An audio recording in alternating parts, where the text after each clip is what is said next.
dye work, paint work, how I do my two-toning, my dyed background, painting flowers, what paints I use, that kind of thing. Do a short little demonstration here, kind of show y'all what I do and how I do it. Everybody does it a little bit different, but I'm going to show you what I do.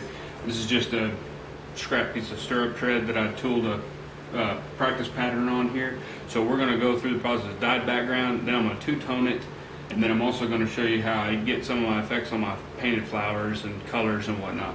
Now, some of the things that I use at my paint station, I suggest having a separate paint station that you have devoted just for that, because as you can see, this table has a lot of dye and paint and stuff and whatnot spilled on it.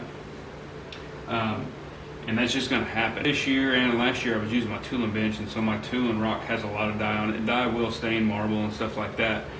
So I've just kind of devoted this area of my shop to that, so that I hopefully can stop doing that as much.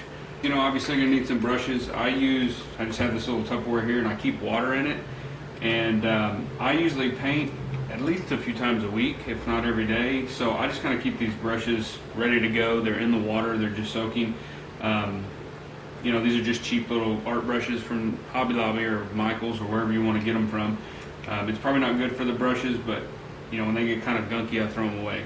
And then I had a friend of mine, Brian, make me this little cup deal, because I use these little, I assume they're little Jello shot cups, but they're the little Dixie cup kind of solo cups that I guess like at a hospital they'd bring your meds to you, or if you're in a psychiatric environment, you know, they might bring you some medication put in there for you to take. But anyway, I use those for my dye, or if I'm mixing colors for paint or whatever, I'll use these a lot of times. You can chunk them, throw them away. But he made this little deal for me, and it fits perfect. These little cups fit in here so that you don't spill them. And then I just put whatever color dye or whatever, I'll put it in. And I highly suggest something like that, just to keep that, because these little cups tip really easily.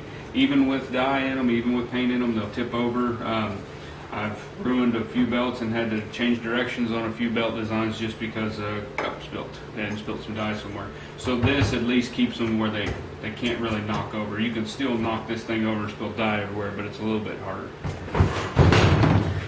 The paint that I use is Angela's paint. Stuff you buy at the art store. If you're going to do painting on canvas with acrylics, it's much thicker. And the only difference between that and this, as far as I know, is that this is just a thinner consistency, which works better for the leather, because you want the pigment to actually absorb into the leather some, not just sit up on top. So Angelus does a really good job on the ratios and mixing the paints. They use a really good pigment. I get really good coverage and opacity with a lot of their paints. The whites are always a little bit off, but that's white. Whites, yellows, your orange, those kind of brighter, thinner colors, they're just not going to cover that leather with one coat. So a lot of times you have to go over it a few times. Usually twice is good enough. But that's the ones I use. They've got a ton of colors. A little something I wanted to talk about was I'm going to put a link in the notes below, but if you want to get into mixing colors and learn about color mixing, you don't have to buy every color that you need. If you want a dark green, you don't need to actually buy a dark green. If you have the primary colors, which are red, blue, and yellow, if you have those colors, you can make virtually any color, and then add white and brown to that as well. And then if you want a black, you can get a black. But if you have those, you can make up virtually any color you need. And there's a really good video I'll link at the bottom at Draw Mix Paint. And Mark goes through that, and I mean, he has a bunch of cool videos on mixing color and whatnot. And he uses a limited palette. He's a canvas fine art painter, but he uses a limited palette, and those are the only colors he uses. And he can virtually make any color in the rainbow. Any color you see, he can match.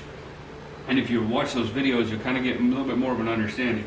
Now, and it'll help you in your work as far as not having to invest in all the colors that Angelus makes. So you can just stay with your staples.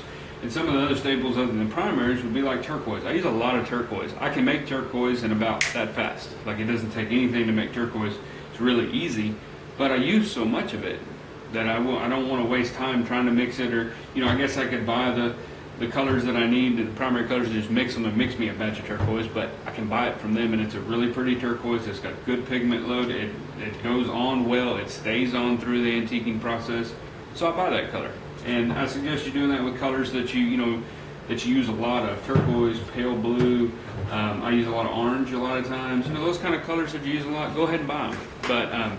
But just because, like, if you're doing a piece and you want to, I don't know, match the color for deer antlers or whatever, you can mix that color. You can mix those tones. So don't be scared to try to do that. Try to get a little bit more knowledge as far as color goes, because it'll really help you. It's helping me, and I'm nowhere near understanding color as well as I should. But I'm really having fun with it. It's actually really helping my work as far as being able to get some tones and shades that I wouldn't normally have gotten, not understanding kind of the color. And then as far as my dye, I use Fibeens Professional Oil Dye. There's a few different types of Fibeens dye. I don't know what makes which one worse or better or what. I just know I've used the oil dye for the majority of my career. That's what I was taught to use. I know how it works. I haven't had a lot of experience with the other ones, the alcohol-based dyes and stuff. So I like these. Recently, some people asked me about black, and black is just a pain. Black is just hard to deal with. Black tends to try to run or try to rub off or try to flake. There's a lot of things going on with the black pigment that I don't understand either. So what I'll usually do is thin my black a bit. If I'm going to two-tone something black or paint something black, like this belt that I recently posted the other day on Instagram, this belt, that's just straight black. Because I'm doing a black on black, I figure that's going to be fine. It's going to have a couple of days to dry. I don't have to worry about the black running, hopefully. But you never know. But as you can see, like, I left these letters and then these letters exposed. I didn't dye them. So that's going to give it a cool look. I probably should have mixed my black and thinned it down just a little bit for fear that hopefully it doesn't bleed up on this.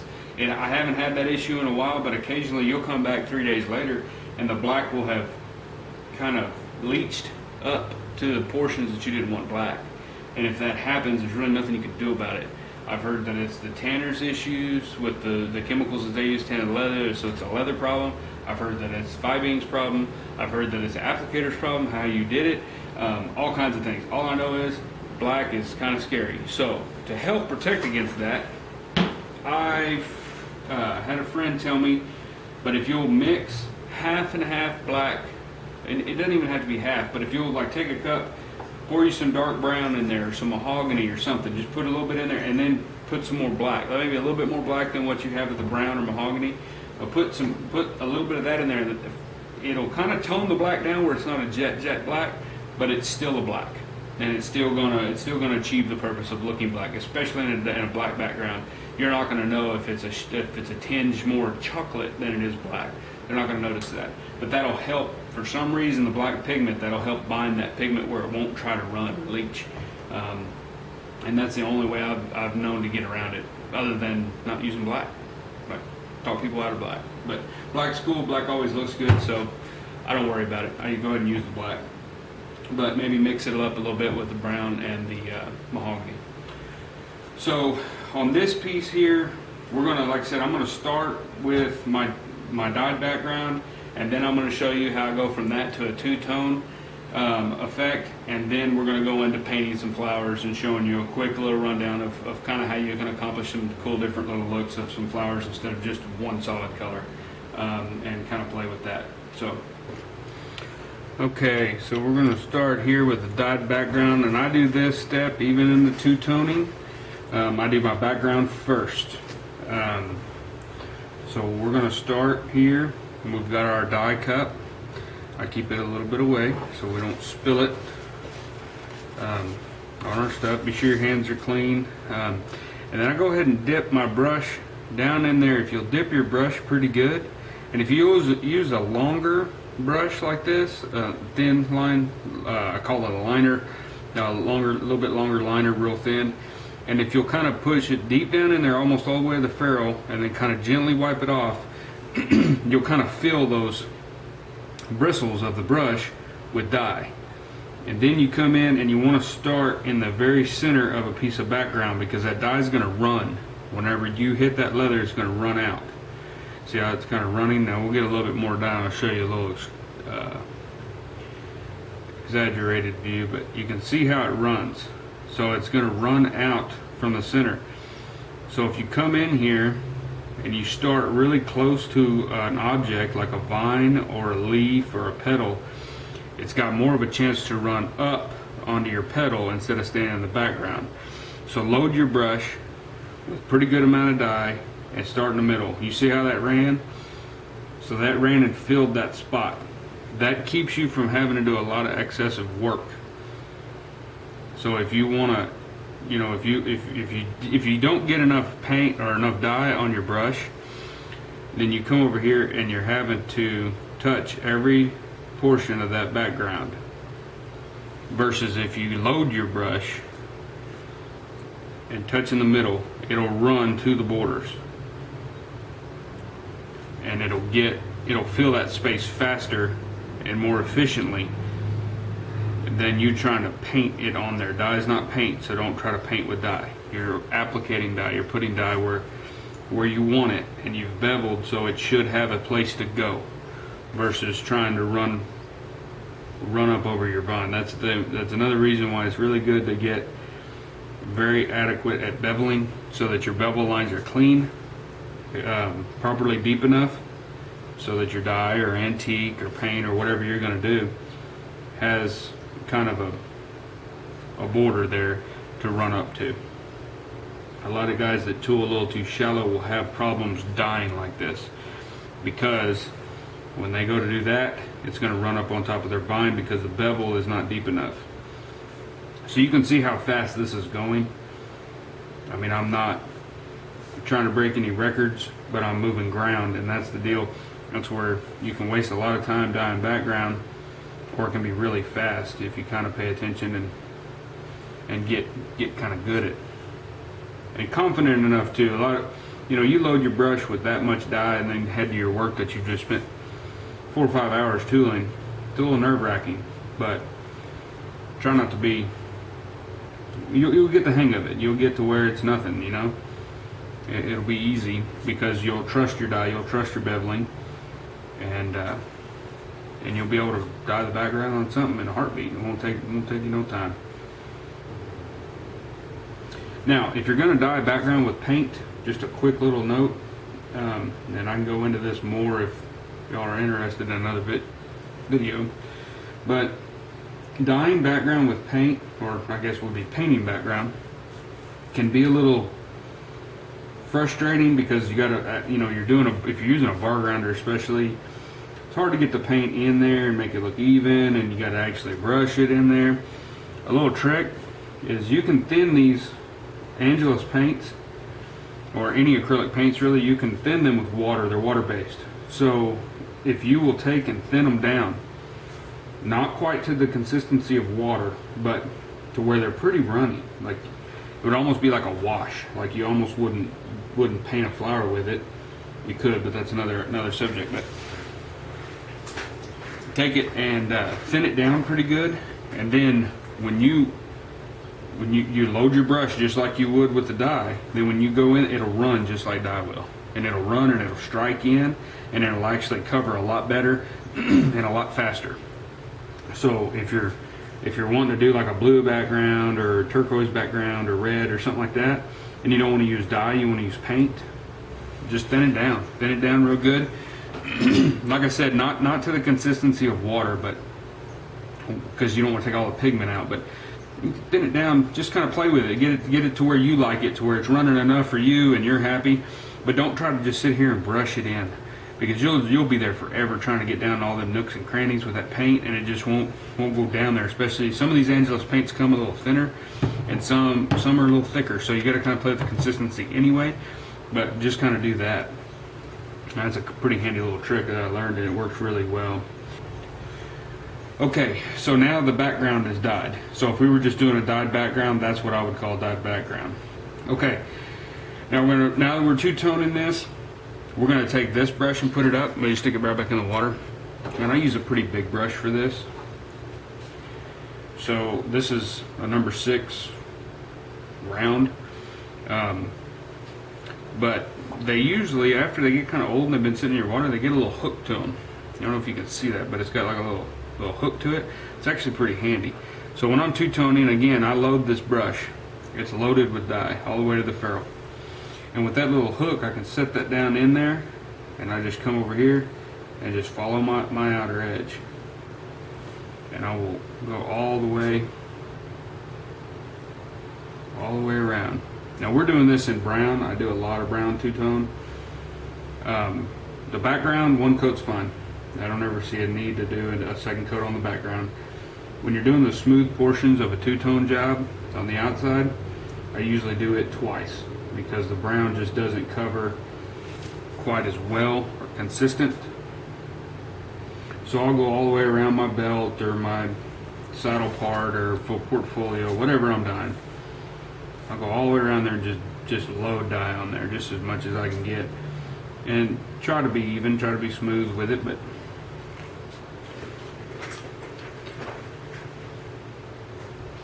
so now we're back where we started. I'm gonna go right back over it again. I try not to slow down, try to get this dye and paint work done as quickly as I can within reason. So I don't wait for it to dry or anything. I know it's going to dry uneven. I know it's going to dry mottled looking. So we're going to go ahead and give it a second coat. Hell, you know I think it's great. You never know, it might be fate. Well, it was for me before she went and landed from the fall.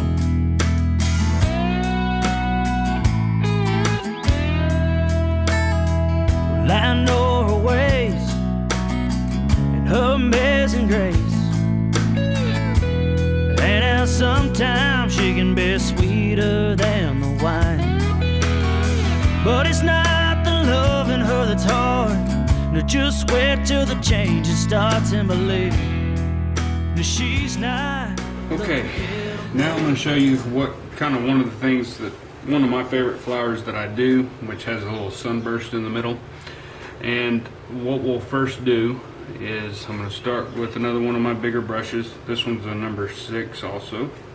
I use a 5 and a 6 a lot, just because they're bigger. And don't be scared of the bigger brushes. So many people I've seen, which I do it too, but you know, a lot of people dye background with this little guy right here.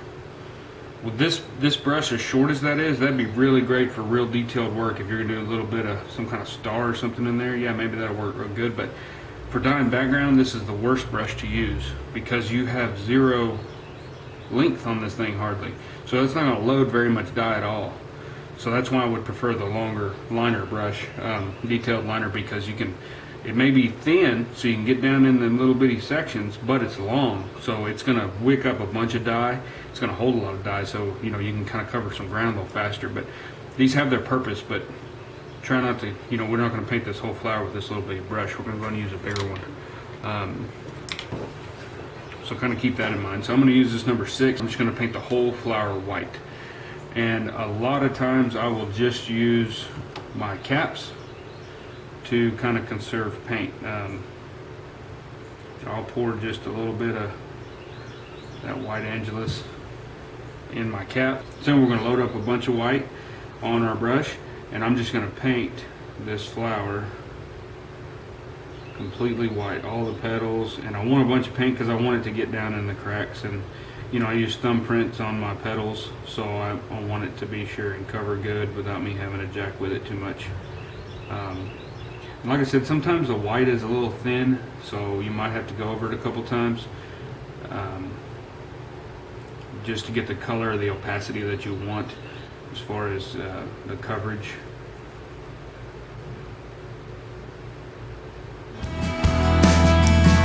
Well, sometimes leaving it can ruin a life. So I don't think there's anything wrong with my experience of life. So I'm trying to tell you now before she goes and breaks your heart somehow. Just look at all the damage she's doing mine. Ain't she beautiful in the morning? She nice to all her friends. Don't she like your mom and adore your dear old dad? So So there's our white. We've washed that, so now we're going to let that dry. And you want to let that dry pretty good so that you're not mixing your paint colors on the flower. So we're going to go ahead and let that dry, and we'll come back and we'll add our second and third colors. Now we've let this dry. So what we're going to do now is I'm going to lay down a sunburst here, and we're going to make these two objects match. But again, I'm just going to use my cup, my palette basically. So anyway, I'm just going to get some turquoise. Just going to start in the center and just fill that. And this, just stay real loose whenever you do this. I don't get real crazy about trying to be perfect. Just feel that, and then just rake it out from the center like in a sunburst. Now I'm using my number 6 brush, so you can just kind of do like that. I've got a lot of paint there in the middle, so I'm just taking it and dragging it out. And if you'll drag it out, just real have fun with it. I mean, this is cool right here. This is what I like to do, is because it's not quite as restricting. You're not trying to stay in a border. You're just flipping out from the center. And you can go out as far as you want to, depending on, you know, what you're looking for in your work. And like I said, this is just one of my techniques for one of the flowers that we do. And I just let it kind of come out, and just flip it out and let the ends of it be real crazy and not real contained. And that gives you a real simple, quick little sunburst. And then I'll do the same on the leaf. The leaf, you got to be a little bit more careful, because this is folded on this particular leaf. This is folded up over, so we don't want to get up on that. But I'm just going to start in there, and then I'll kind of carry that up to that point, and then just let that flip out of there. And this will kind of give it a matching tone of the flower. I'm going to add another color on top of the turquoise. We're going to clean our brush out, and we're going to let this dry. Now that color is fairly dry enough for what we're going to do. We're going to do a red, because the red I think would go well with this. So what we're going to do is we're going to start here again in the middle. And you don't have to paint the flower center if you don't want to. I just do it so I've got a little well of paint right there to pull from. That's the only reason, because I'm gonna paint that flower center a different color. So I'm not trying to paint the flower center red. I mean, you could leave it if you like that effect, but I like for the center of this particular flower center stamp, I like for it to be a different color, like altogether, like an accent color that'll really stand out. And so we're just layering this on top of the turquoise and doing the same thing again, just bringing it out. And so we're going to do the same thing to the leaf. Well it up all over here in the center, and then we'll just kind of flick it out towards the edge. And try to follow your contour with your brush of whatever you're painting, the petal or whatever. We're going to try to go the same direction, or give it that same effect.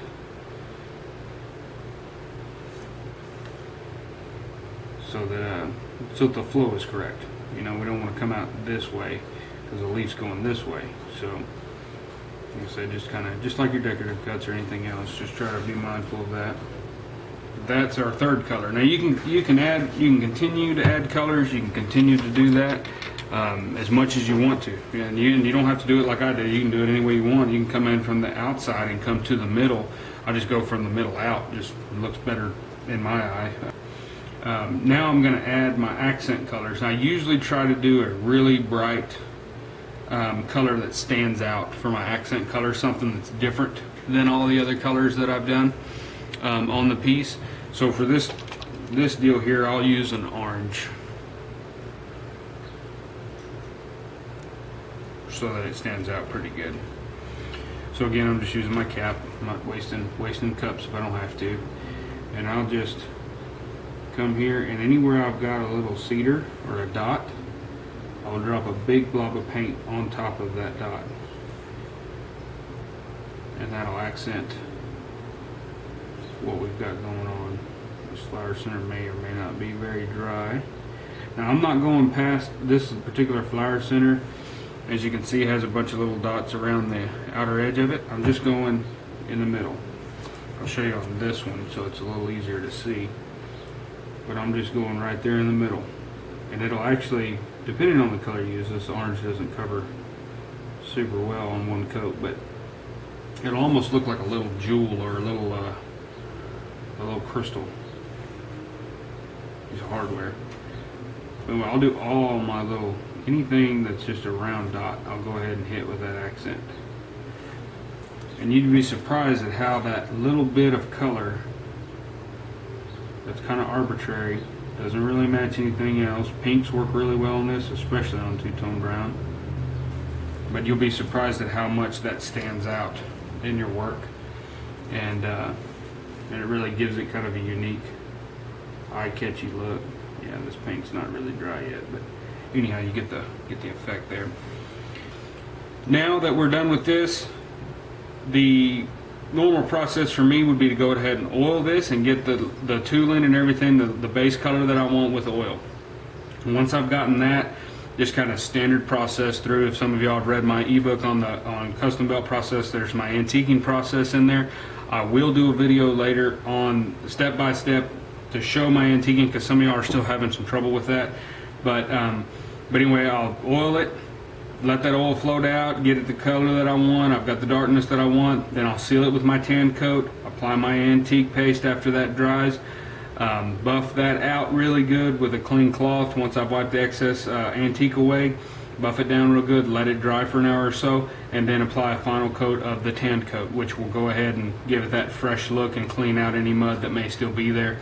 And that'll get down into these decorative cuts in here where you've painted over them and filled them with paint, so now you really can't see them real good. The antique will bring those back out. Now, after you antique, sometimes through the buffing and the antiquing and the applying tan coat, some of the colors will come off a little bit. White, sometimes around these edges, will kind of come off. A lot of your metallic colors will come off some. Some of the colors stay fine. They don't have a problem. Turquoise is bad, white's bad. Sometimes they'll come off a little bit. This turquoise down here won't as much because it's down in there. But if it was around the edge here, or like on an initial or a brand, sometimes you'll see a little bit of that come off. Or on top of your flower centers. That's basically from you rubbing. So I don't really worry about it. I get the project completely done, then go back in and I'll touch up anywhere I need to. And you don't have to repaint the whole thing. You can just add a little color where you're missing some color. You can redo all your accent points, all your flower centers, that sort of thing. That's totally fine. And you'll get a really good quality finished piece. But like I said, normal antiquing process when you're done. If you use neat lac as your sealer or your resist, I would not use it if you're using any paint. Neat lac is very, very harsh, and it'll just lift the paint right off and smear it all over your project. So stay away from any kind of neat lac, Sheridan finish, that kind of thing. Those things are really hard on paint, and it'll just lift it right off. You want to stick with the tan coat. Tan coat is a little bit more forgiving and doesn't tend to mess with the paint quite as much. But if you'll stick with that, you should be good. Alright guys, well that's how I do my painting process. I hope y'all found that interesting. There's a lot of different ways to do this. Many of y'all, I've seen some of y'all's work on Instagram and stuff that I follow. And there's definitely tons of ways to do this. So I hope you found this stuff kind of helpful, maybe learned a little something. If you've got any suggestions or questions or didn't understand something, you can sure just email me or comment below and I'll try to respond to you. I appreciate all the support with the patterns. We've been trying to get as many more on there as we can. So stay tuned for hopefully a bunch more of those. I'm trying to put together some new stuff too, some new content that's going to be a little more involved, that'll have more than just the line art for the patterns, but also kind of some instruction on how to tool those patterns. So be on the lookout for those. You can always find me on Instagram, on Facebook. Best way to get in contact with me though, if you have a particular question or want something answered, is to email me. I'm pretty good at returning emails, more so than commenting on Instagram and whatnot. A lot of times I don't get on social media as much during the day. I'll post a picture and then kind of get back to what I was doing. So if you do have a particular question or need some help, just feel free to contact us through our website at dgsaddlery.com, and there you can find all the ways to get in contact with us, our link to our YouTube page, our Instagram, Facebook, that sort of thing. So if you like this video, give us a like, a thumbs up or a thumbs down if you didn't like it. Let us know that too. We'll try to make them better in the future. We're just trying to get our whole platform down here and kind of figure these out. But we hope you found it useful. subscribe to our channel. Thank you. Here comes a band.